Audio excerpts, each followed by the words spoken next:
What's happening, fam? L.A.R. movement still moving. Book is entitled Lessons from a Non-Custodial Father at Amazon, Kindle, and Create Space. A link will be in the description box below. This video is entitled The Prodigal Lover. I thought I talked about this a while back. But I can't find it. So, just like the prodigal son, right?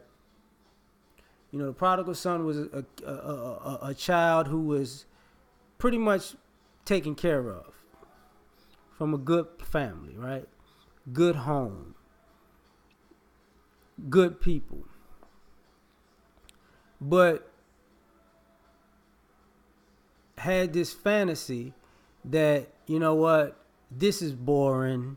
This isn't really living. So I'm gonna go out into the world and experience the world. And not just the world, like experience the worst parts of the world and get beat over the head by the shenanigans of life. Only to return, only to get dragged down to a point where, you know, the prodigal son was basically in a pig pen, having an epiphany like, I didn't come up like this. I wasn't raised like this. I went out of my way to be around these people, and I went from comfortable, peaceful life to a pig pen. Because I just wanted to be around nutty people. Now, and then the prodigal son goes back home and is accepted by the family again because they needed to go out and get their butt kicked by life in low lives just to appreciate what they have at home and what it takes to build a happy home like that.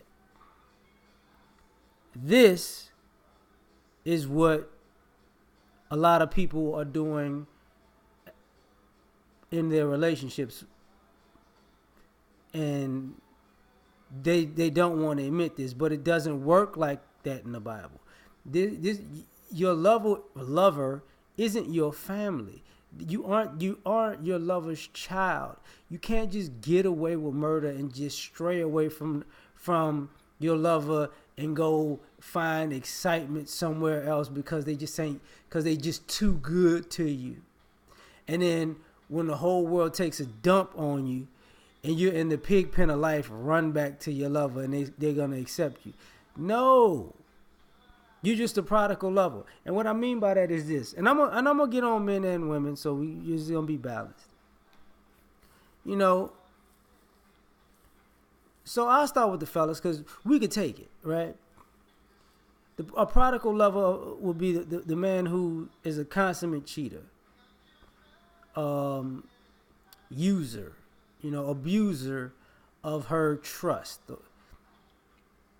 And we've seen this plenty of times. A guy get with a woman, a guy pursues a woman that he says he wants. He gets the woman, he gets in relationship with the woman, i.e. whether just girlfriend all the way to wife, right? Now that conquest is over and he still got the woman and she's a good woman to him.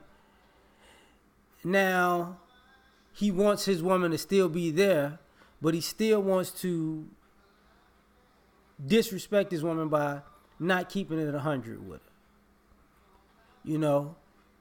She pretty, but I just got this urge for other women. She down, but I just got this urge for other people. I love her, but not as much as I love chasing these other skirts. And what happens is,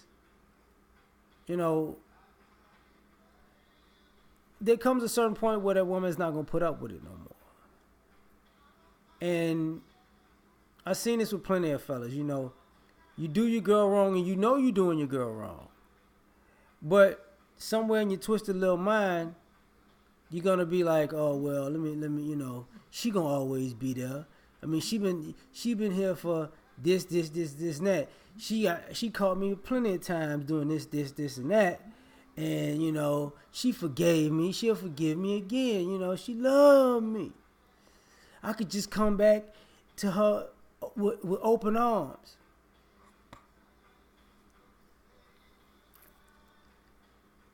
And that's only gonna work for so long, because there's only so many nights you're gonna go into them streets. There's only so many times you're not gonna answer your phone. There's only so many times you're gonna come home at an ungodly hour. There's only so many times you're gonna come home drunk. There's only gonna be so many times where you're setting up your little side thing while your woman's being real with you, right? And there's only so many times you're gonna get forgiven. And then I'm gonna tell you how it happens. You took her for granted, and she moved on. You see your girl, now the girl that you've cheated on is now moved on, and she's quote unquote cheating on you. She's not keeping it a buck with you no more. As a matter of fact, she's looking for something new, or she found something new. And now you see her smiling, you see her glowing, you see how she used to look when she first met you and you got comfortable. And now, I want my baby back. Baby back, baby back, baby back. Anyway, now you want your baby back. The same way you had it before you destroyed all the trust. And now you want to come back with open arms. I'm giving up the streets. I'm giving up the women. I'm giving up the alcohol. I'm giving up the drugs. I'm gonna do what I'm supposed to do, baby. Just take me back with open arms. Like I said, it don't work like that.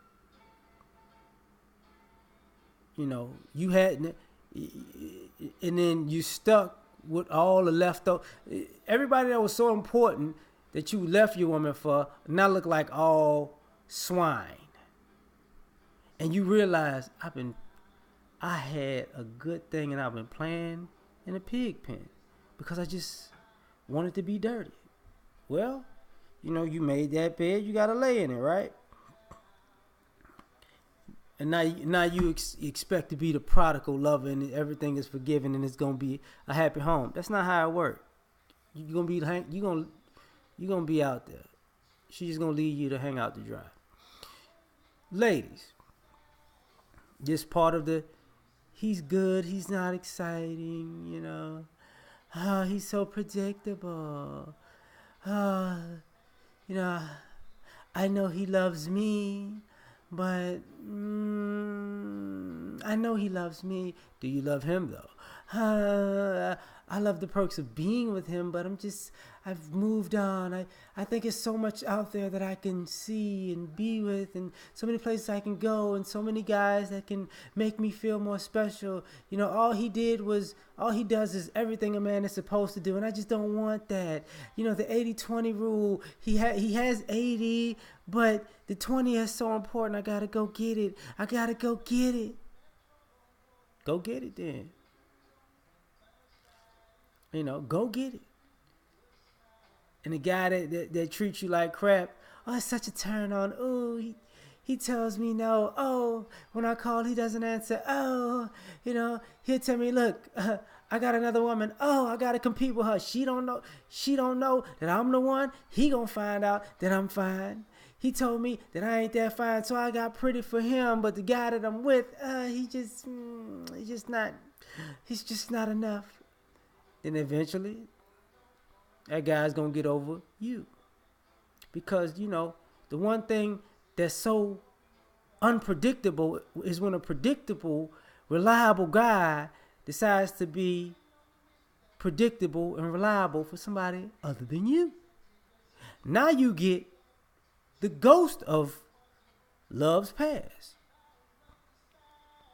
And now you're like, oh, but the only reason I cheated is because you weren't excited and you didn't pay me attention and you didn't validate me and you didn't take me to all these crazy places I wanted to go, and you didn't do all this stuff. It's your fault. And you're like, okay, well, it's my fault.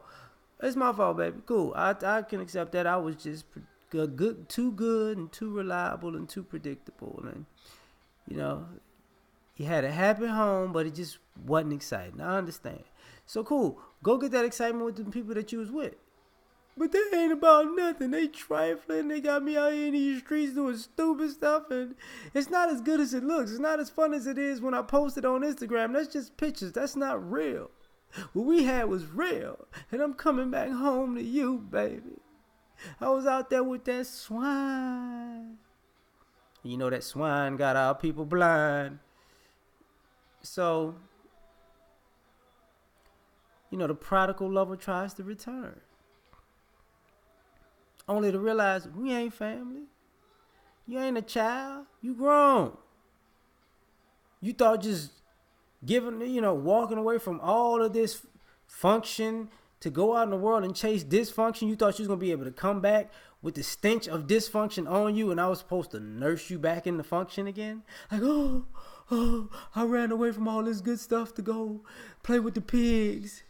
Could you wipe me down and get my hair right again? And then, I didn't know how good I had it until I was out there next to a pig sleeping in a pig pen. That just, if that's what it takes for you to understand everything that you left, you really skipped a whole lot. You know how much had to happen to go from the nice, comfortable scenario all the way to the sleeping in the pig pen?